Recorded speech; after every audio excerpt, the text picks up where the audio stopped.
Tell me about what Holy Diver is about.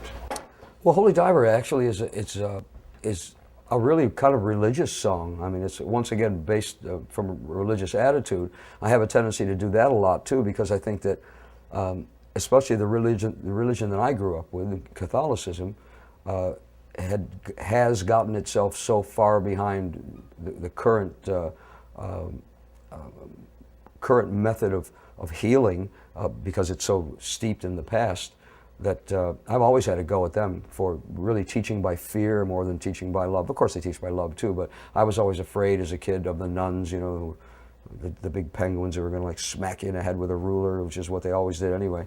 Or the fact that, you know, if you do something wrong, you're going to go to hell, and you know, you're going to suffer terribly. And I'm, whoa, I mean, give me a break here. What's going on? Here's your God. He's that man nailed up on a cross there. You know, oh my God.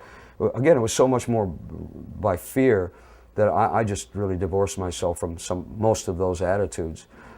So anyway, the song Holy Diver is really about a Christ figure who on another place, not Earth, has done exactly the same as we've apparently experienced, or supposed to have experienced on Earth, dying for the sins of man so that man could start again and be cleansed and do it properly.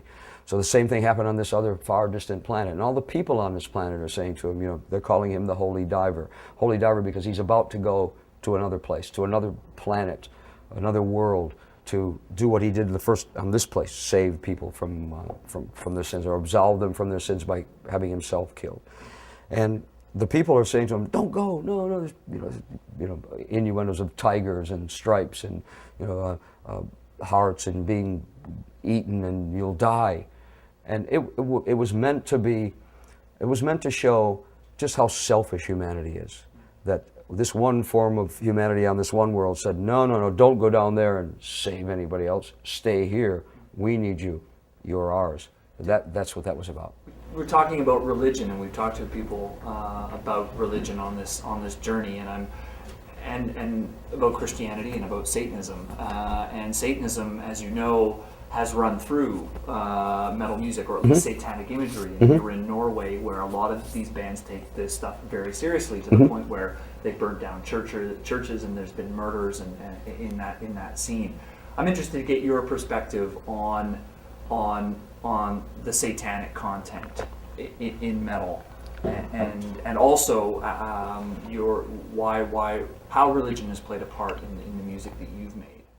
Well, once again, religion has played a part in my music more from a dissatisfaction, a discontented kind of view, and that I believe that any religion is a great religion because it gives people the strength, some people the strength to go on. They have to have faith, and they believe that the ultimate goal of reaching nirvana or heaven is because they'll be good people. Hey, can't ask for more than that. That's great. Religion should be teaching love, and it should be teaching that that there is something probably higher than we are out there, to lessen our sense of importance.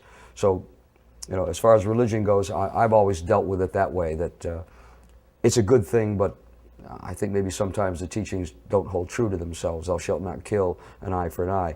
No, I don't think so. So that's why for me the whole world is heaven and hell. That song is about that, the fact that we, in my mind, we live in heaven, we live in hell. God and the devil are inherent in each of us, and it's our choice to make. You can take the road to good and take the road to bad. Well, we have a choice.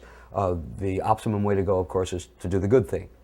I totally agree with that. But again, because religion is taught so badly, I think, that I've used it as an example of humanity somehow. I mean, I've done it with other subjects as well, but religion seems to be one that really works. Now, in the music itself, you're talking about generally a lot broader kind of music, heavier, obviously, doomier at times. It just fits the genre. If you're going to write a gothic song, you're probably not going to write it about how your love affair broke up. So your subject matter becomes a little bit more narrowed. And certainly evil is a great subject. Evil is dark. Evil is something that we know about but don't understand why it happens and don't really ever meet up with the devil. So again, it's kind of having to use your own imagination. It's really the same with a God, unless you believe that it's a white guy sitting with a robe on a chair someplace. You know, obviously it could be an Asian guy doing that, or it could be a woman, or it could be whatever. You know, we don't know these things, so it's good. It lets us use our imagination a little bit. But the themes around evil are just so much more cognizant to the music that we make because of minor keys, because minor keys are so prevalent in most metal music.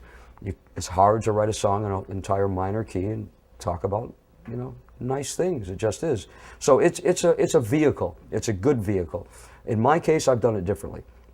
I've always tried to be someone who has warned people about the fact that there is good and there is evil. And you have a choice, and your best choice is probably not to be evil. This is what evil can do to you. This is what evil has done to the people that I know. Depends on your perspective of evil, though. You know, I mean, drugs are evil. You know, too much indulgence in bad things is evil. Hanging around with evil people is going to beget you to be an evil person. These are the themes that I've tried to deal with in a darker way. Not to say that the devil's lurking around the corner. I'm not one of those who goes to that kind of extreme. I think that has been a problem, that people have taken metal music to that extreme socially. I have tried never to do that. Because of course we have the satanic phenomenon, and the fact that a lot of metal bands have aligned themselves very closely with evil, or with Satan, and what Satan represents. It's a symbolism too, isn't it? I mean, it's a great symbolism for what they're trying to portray. But what do you think then about that satanic element in metal? Well, I'm not a Satanist, so therefore, I guess I'll have to give them the right to have their religious belief, because that's what that will be. I mean, really, it's like witches at the end of the day. I mean, witches are normally pretty good people, and you know, you only get the satanic end of it that happens that way. Just hang on, Ronnie. Yeah, sure. Flip the mag. And What's this called? Slate. Slate. When I apply for the patent, I want to make sure that the slate. Oh. See, and I'll change this part from the black and white thing to something a little bit more evil. Just flip them around. Start with white and black. There you go. That's it. Yeah, that's right. Dragon. Let me dragon up here. It'll be perfect. Yeah. Black And you open it, flames come out. Black and red.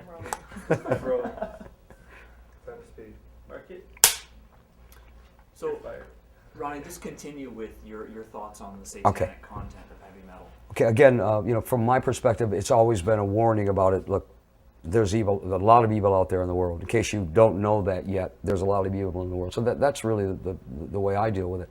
Others, again, go to the extremes and feel that the symbolism, which is incredible for artwork, for stage presentation, it goes well with black leather and chains and all those kind of things, with lights and pyrotechnics. It's just a perfect medium for it. I mean, darkness and then therefore, I guess, evil is a great medium for this. It's a great petri dish, but it doesn't necessarily mean that you have to go to those extremes where people are, joining the neo-Nazi party and burning synagogues and burning churches or whatever it may be. That I have no time for at all. But I mean, I think it's just because it's again so not known that you can almost say anything you need to. We all know about good. Love and be good to your neighbor, but we don't really know what the devil's doing. We don't know what's happening where he's hanging out. Is he there with a slate going on? Okay, roll him. Time to burn another witch somewhere. We don't know anything like that. So you have so much more freedom to create lyrically things. Musically, minor keys are minor keys and rhythms are rhythms. But obviously, you must be alluding more to what the subject matter is, because if you're speaking about how Satan is the coolest guy on the face of the planet, then that's what you've decided to do. But so obviously, there's a line with you. You think when kids get around to actually burning churches like they have in Norway, and feel very serious about this stuff, and actually want to make some kind of broader statement. I mean, we talked to a guy who did burn one of these churches. Mm-hmm. He wants to make a statement. He feels that Christianity in his country has been a terrible, terrible thing that has ruined their society. So mm-hmm. They feel quite passionate about this. But you're saying that's taking it too far. Oh, of course it is. I mean, that's taken to the point of idiocy. It really is. I mean, we talked earlier about metal and violence. I mean, you can't get any more violent than that. I mean, what if someone was inside that church. Maybe there were. I don't know. I mean, you have a problem with Christianity, so you have a problem with life as well. You have a problem with this person being alive because they're in there. I mean, it's idiocy. It's complete idiocy. Of course I have a line. I have a line. You know, I have my own moral standards that I must deal with. And my moral standards are not in praise of the devil. They aren't. You know, and if that puts anybody off about what I've done in my life, you know, there you go. Hey, I was in Black Sabbath. It's pretty hard to shed that cloak, because we as a band never, ever in interviews would say, no, we're not evil. No, we wouldn't do those kind of things. No, no, no way. And when you don't defend yourself and you let people make their own judgments as to what you are, especially with a name like Black Sabbath, then you're going to be painted with that paintbrush, and you're going to